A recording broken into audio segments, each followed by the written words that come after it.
મુંબઈ લગી જવાનું હતું. ટ્રેનમાં મુસાફરી કરે. દીકરા ગમે ત્યારે ગમે ત્યાં મુસાફર કરવા નીકળે ત્યારે એની માં એટલું કે બેટા કોઈનો વિશ્વાસ નહીં કરવાનો.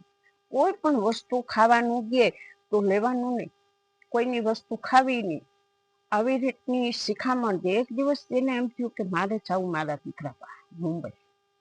હવે બેઠા ટ્રેનમાં, બપોરનો સમય થયો અને પોતે જમી લીધું ટ્રેનમાં. ટ્રેનમાં તો બધું હોય. થોડાક ટ્રેન હાલી એટલે ચાનો સમય થયો. ચા પીવો એટલે બાજુમાં બેઠો તો દીકરો, 20-25 વર્ષનો દીકરો હતો, કે બેટા આ ટ્રેનમાં ચા વાળા નથી નીકળતા આવતા? એટલે એ 24-25 વર્ષના દીકરાએ કીધું ના માં, આવતા નથી, પણ હવે 25-30 કિલોમીટર દૂર છે સ્ટેશન, ત્યાં ચા મળશે. મારે પણ ચા પીવી છે, તો તમારે પીવી હશે તો હું લઈ આવીશ. એટલે એ માળીએ એના પર્સમાંથી 15 રૂપિયા કાઢી, 15-20, એટલે દીકરાને દીધા, બેટા તું જાશો ચા લેવા તો મારો પણ લેતો આવજે. 15 રૂપિયા દીધા, 15 લઈ લીધા. છોકરો બહુ સરસ સારો લાગ્યો.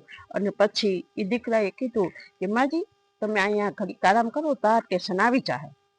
હવે બેનું એવું સ્ટેશન આવ્યું એટલે દીકરો ચા લેવા જતો હતો કે માજી તમારો ચા લેતો હોય ને?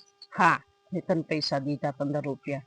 હવે એ ચા લેવા ગયો, ચા લઈને આવ્યો, માળીને દીધો એક કપ, પોતે 2 ચા પીધા. ઘડીક થયું, દીકરાએ કીધું હજી મુંબઈ આવવાને ઘણી વાર લાગશે, તમે આરામ કરો. એટલે એ માજી તો સુઈ ગયા. થોડોક સમય થયો તો એનો દીકરો મુંબઈમાંથી સ્ટેશને આવી ગયો. કારણ કે એની માં આવતી હતી એટલે લેવા માટે ફોન કરે. 15-20 ફોન કર્યા પણ ફોન ઉપડે નહીં. સધર એક માણસ સામે બેઠો હતો સીટમાં. એટલે કે આ બેનનો ફોન વાગે છે, બેન ઉપાડતા નથી, નીંદરમાં છે, હવે શું કરવું? એટલે એને તો ભગવાનનું નામ લઈ એને પર્સમાંથી ફોન કાઢ્યો. ફોન કાઢી અને ઉપાડ્યો કે ભાઈ તમે જેને ફોન કરો છો એ મારી અહીંયા સીટ ઉપર હોતા છે. હવે દીકરાને એમ થયું શું થયું માની, અને દીકરો આવ્યો અને માને જગાડે પણ જાગે નહીં. પછી એમ્બ્યુલન્સ બોલાવ્યું.